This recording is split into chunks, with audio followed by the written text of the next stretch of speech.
मुंबई में छिड़े सियासी घमासान के बीच बॉलीवुड एक्ट्रेस कंगना रनौत अपने होम टाउन मनाली तो लौट गईं, लेकिन विवाद पर ब्रेक नहीं लगाया।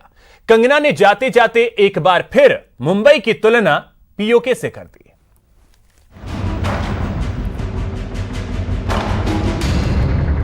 बयान पर टस से मस्त नहीं कंगना। 5वें दिन 5 हमले कर लौटी कंगना। लौटी घर, थमा नहीं रनौत का रण। महाभारत मुंबई से मनाली तक। मुंबई से मनाली लौट गई कंगना। कंगना ने चंडीगढ़ पहुंचने के बाद ट्वीट किया कि इस बार वो मुंबई में बच गई। अपने ट्वीट में उन्होंने लिखा कि चंडीगढ़ में उतरते ही मेरी सिक्योरिटी नाम मात्र रह गई है। लोग खुशी से बधाई दे रहे हैं। लगता है इस बार मैं बच गई। एक दिन था जब मुंबई में माँ के आंचल की शीतलता महसूस होती थी। आज वो दिन है जब जान बची तो लाखों पाए। शिवसेना से सोनिया सेना होते ही मुंबई में आतंकी प्रशासन का बोलबाला। कंगना की मुंबई छोड़कर जाने की हैं ये तस्वीरें। कोरोना की वजह से पिछले कुछ समय से मनाली में रह रही थी कंगना, लेकिन सुरक्षा को लेकर शुरू हुए विवाद के बाद वो 9 सितंबर को मनाली से मुंबई आई थी। न उद्धव सरकार ने पहल की, न कंगना ने हार मानी। नतीजन मुंबई में सुरक्षा को लेकर शुरू हुई लड़ाई बदस्तूर जारी है। एक विश्वास और श्रद्धा बहुत बड़ी चीज होती है अपने शहर के बारे में, अपने राज्य के बारे में। अगर आपको विश्वास ही नहीं हमारे ऊपर, तो जो आता है वो वापस जाता है, वापस नहीं आता। इधर मुंबई से लौटते हुए भी कंगना ने महाराष्ट्र सरकार पर जमकर हमला किया। ट्विटर पर उन्होंने ट्वीट के 1-2 नहीं बल्कि 5-5 बम फोड़े। कंगना ने लिखा कि भारी मन से मुंबई छोड़ रही हूँ। जिस तरह से इन दिनों लगातार मुझे आतंकित किया गया था और मेरे काम की जगह के बाद मेरे घर को तोड़ने की कोशिश में लगातार हमले और गालियां दी गई। मुझ पर हमले को लेकर सुरक्षा कर्मी अलर्ट थे। कहना चाहिए कि पीओके को लेकर कही गई मेरी बात सही थी। ये तो हुई जले पर नमक छिड़कने वाली बात। जिस पीओके वाली बात को शिवसेना मुद्दा बना रही थी, कंगना ने उसे फिर से दोहरा दिया, जिसके बाद शिवसेना के सांसद संजय राउत ने कंगना के पलटवार को तमाशा करार दिया। कि दिमाग से कंगना का वही निकाल दीजिए। महाराष्ट्र में 12 करोड़ लोग रहते हैं। अगर किसी को लगता है कि मुझे तमाशा ही करना है किसी व्यक्ति को महाराष्ट्र में, तो करते रहेगा, उसके पीछे हम क्यों भागे। राउत यही नहीं रुके।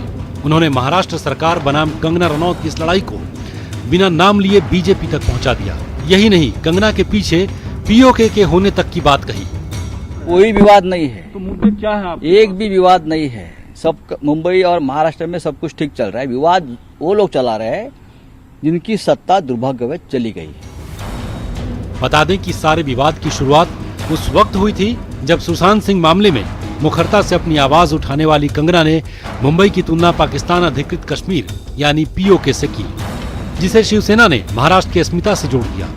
कंगना को मुंबई नहीं आने की सलाह दे दी और बाकी रही सही कसर बीएमसी ने कंगना के दफ्तर पर बुलडोजर चलाकर पूरी कर दी। Bureau report, news 18 network. और अब बात मॉनसून सत्र के पहले दिन की, जो पूरी तरह से एनडीए के नाम रहा। उपसभापति के पद पर राज्यसभा में एनडीए के उम्मीदवार हरिवंश नारायण सिंह ने दूसरी बार बाजी मारी, तो वहीं लोकसभा में पहले दिन 2 बिल पास हो गए। दोनों ही सदनों में पूर्व राष्ट्रपति प्रणब मुखर्जी और दिवंगत सांसदों को श्रद्धांजलि दी गई। इसके बाद दोनों ही सदनों की कार्यवाही को 1-1 घंटे के लिए स्थगित किया गया। ओम शांति शांति शांति। इसके बाद कुछ ऐसे शुरू हुई राज्यसभा की कार्यवाही। उपराष्ट्रपति वेंकैया नायडू ने उपसभापति के लिए ध्वनि मत से चुनाव कराया। इसके बाद सभापति वेंकैया नायडू ने विजेता उम्मीदवार के नाम का ऐलान किया, जो कि एनडीए के उम्मीदवार हरिवंश नारायण सिंह रहे। Though 2 good candidates' names have been proposed, but 1 good candidate only can be elected. So I declare that Sri Harivansh ji has been chosen as the deputy chairman of the Rajya Sabha. इस जीत के बाद पक्ष और विपक्ष दोनों ही ओर से हरिवंश जी को बधाई दी गई। सबसे पहले बात विपक्ष की, तो सुनिए विपक्ष ने हरिवंश जी को लेकर क्या कहा। इस पद पर रहकर सभी दलों के जो प्रतिनिधि इस सदन में है, उनके साथ न्याय करने का पूरा प्रयास किया है। एक तो वो विद्वान हैं और दूसरे बहुत विनम्र हैं, और जब विनम्र होता है व्यक्ति तो स्वाभाविक रूप से लोगों के आदर्श का पात्र बन जाता है। बता दें कि एनडीए की तरफ से जेडीयू के हरिवंश नारायण सिंह को राज्यसभा के उपसभापति का उम्मीदवार बनाया गया था, तो वहीं विपक्ष की ओर से आरजेडी के मनोज झा थे विपक्ष के उम्मीदवार। जीत के बाद हरिवंश जी को पीएम मोदी ने भी बधाई दी। मैं श्रीमान हरिवंश जी को दूसरी बार इस सदन का उपसभापति चुने जाने पर पूरे सदन और सभी देशवासियों की तरफ से बहुत बहुत बधाई देता हूँ। पीएम मोदी ने न सिर्फ बधाई दी बल्कि एक समाचार पत्र के संपादक से राज्यसभा के उपसभापति बनने तक के हरिवंश जी की जीवन की लड़ाई को भी देश के सामने रखा। और सुनिए हरिवंश जी को लेकर क्या कहा प्रधानमंत्री ने। लोकतंत्र की धरती बिहार से, जेपी और कर्पूरी ठाकुर की धरती से, बापू के चंपारण की धरती से जब कोई लोकतंत्र का साधक आगे आकर जिम्मेदारियों को संभालता है तो ऐसा ही होता है जैसा हरिवंश जी ने करके दिखाया है। आपको बता दें कि सिर्फ सोमवार को राज्यसभा से पहले लोकसभा की भी कार्यवाही हुई, जहां सबसे पहले प्रश्नकाल को लेकर विपक्ष की ओर से सवाल उठाया गया, जिसका सरकार की तरफ से रक्षा मंत्री राजनाथ सिंह ने जवाब भी दिया। ब्रिटिश जमाने से क्वेश्चन आवर की ये क्वेश्चन आवर चलते हैं सदन के अंदर, और आप आजादी की 73 साल बाद आप क्वेश्चन आवर को हटाकर लोकतंत्र की गला घुटने का काम कर रहे हैं। अधिकांश राजनीतिक पार्टी के जो नेतागण हैं उन्होंने अध्यक्ष महोदय अपनी सहमति दी थी और उससे आपको अवगत कराया गया था। तत्पश्चात आपने यह फैसला किया था कि जो संसद की कार्रवाई चलेगी उसमें क्वेश्चन आवर नहीं होगा। लोकसभा में सांसदों ने कोरोना, अर्थव्यवस्था, ड्रग्स और चीन समेत कई मुद्दे उठाए। फिलहाल लोकसभा की कार्यवाही मंगलवार 3 बजे तक के लिए स्थगित कर दी गई है, लेकिन इस स्थगन से पहले लोकसभा में 2 बिल भी पास हुए हैं। भारत में चिकित्सा पद्धति के लिए राष्ट्रीय आयोग बनाने का, जबकि दूसरा बिल है होम्योपैथी के लिए राष्ट्रीय आयोग 2020 के लिए। Bureau report, news 18 network. चीन सीमा पर तैनात जवानों के साथ पूरा देश है, इसमें कोई शक नहीं, लेकिन सवाल है कि इस वक्त पीएम मोदी ने अपने इस बयान के जरिए क्या संकेत देने की कोशिश की है। देश की सुरक्षा पर बोलने से पहले तौलिए, जवानों को लेकर पीएम के संकेत समझिए। बेतुके बयानों से चीन को फायदा मत पहुंचाइए। एलएसी पर तैनात जवानों के साथ पूरा देश एक स्वर से, एक भाव से, एक भावना से, एक संकल्प से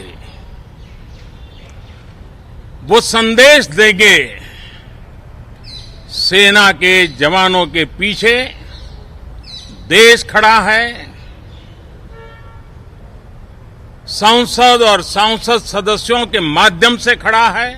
पीएम मोदी ने ऐसी बात कही है जिसमें कोई मीन मेख निकाल ही नहीं सकता। सीमा पर तैनात जवानों का साथ देने से कोई कन्नी काट ही नहीं सकता। तो भला सत्ताधारी इस बयान का समर्थन कैसे नहीं करेंगे। बिल्कुल, प्रधानमंत्री ने सही बात कहा है। पूरे देश के जनता का समर्थन एलओसी पे जो भी हमारे मुस्तैद जवान है उनके साथ है। स्वाभाविक रूप से हम सब जवानों के पीछे हैं। सवाल है तो इसकी टाइमिंग पर। जी हां, संसद के मौजूदा मॉनसून सत्र के शुरू होने से चंद मिनट पहले ही पीएम मोदी ने ये बात कही है। ऐसे में सवाल है कि आखिर मॉनसून सत्र शुरू होने से चंद मिनट पहले पीएम मोदी ने ये क्यों कहा। मॉनसून सत्र के ठीक पहले पीएम मोदी के इस बयान का मतलब क्या है। चलिए पीएम मोदी के इस बयान का मतलब समझते हैं, लेकिन उससे पहले इस बयान के एक और हिस्से को सुनते हैं। बुलंद हौसलों के साथ दुर्गम पहाड़ियों में डटे हुए हैं और कुछ समय के बाद बर्फ वर्षा भी शुरू होगी। जिस विश्वास के साथ वो खड़े हैं, मातृभूमि की रक्षा के लिए डटे हुए हैं। इसे कहते हैं एक तीर से दो शिकार करना। पहला शिकार तो चीन है, जबकि दूसरा शिकार है विपक्ष। तो चलिए पहले विपक्ष की बात करते हैं। जिसने पीएम के इस बात का समर्थन तो किया है, साथ ही अपनी मांग भी रखती है। There's no question about that. Of course we support the soldiers on the border, but the government is accountable to Parliament to tell us what's happening. When have they actually reported to us on what's happened, what the talks between the defense ministers, the talks between the foreign ministers, what they've accomplished? The nation needs to know. दरअसल सत्र शुरू होने के पहले से ही तय माना जा रहा है कि चीन के मुद्दे पर संसद के दोनों सत्रों में गहमा गहमी रहेगी। कई तरह के सवाल उठाए जाएंगे। चीनी जो साजिश हो रहे हैं, लद्दाख से लेकर अरुणाचल तक सीधी साजिश हम देख रहे हैं। तो पीएम मोदी ने पहले ही इसका जिक्र कर ये संदेश देने की कोशिश की है कि सुरक्षा के मामले में देश एक है और बेवजह के सवाल से कम दुश्मनों को फायदा न पहुंचाया जाए। बता दें कि इससे पहले सर्जिकल स्ट्राइक और कश्मीर के मुद्दे पर संसद में विपक्ष की तरफ से कही गई बातों को पाकिस्तान मुद्दा बना चुका है।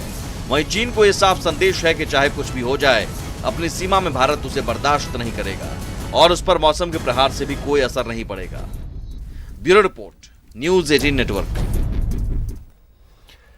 कल सुबह 11:30 बजे से देखिए सीएम गहलोत का मेगा संवाद। कोरोना के खिलाफ जंग में राजस्थान रहा अव्वल। सीएम गहलोत की अगुवाई में अब जागरूकता की पहल देश के सबसे बड़े डॉक्टर्स के साथ। कल मेगा संवाद। जरूर जुड़िए, कोरोना को दूर रखिए। कोरोना से बचाव, सावधानी के विकल्प।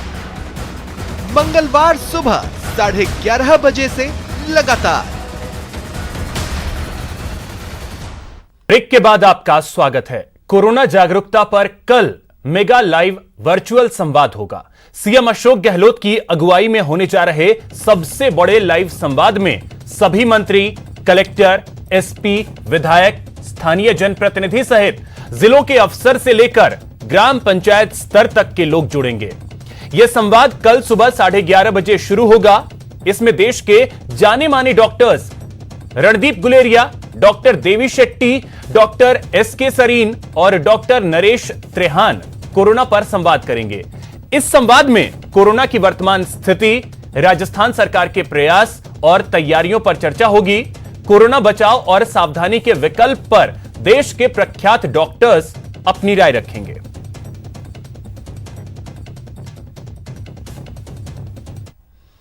तो फिलहाल इस बुलेटिन में इतना ही। नमस्कार।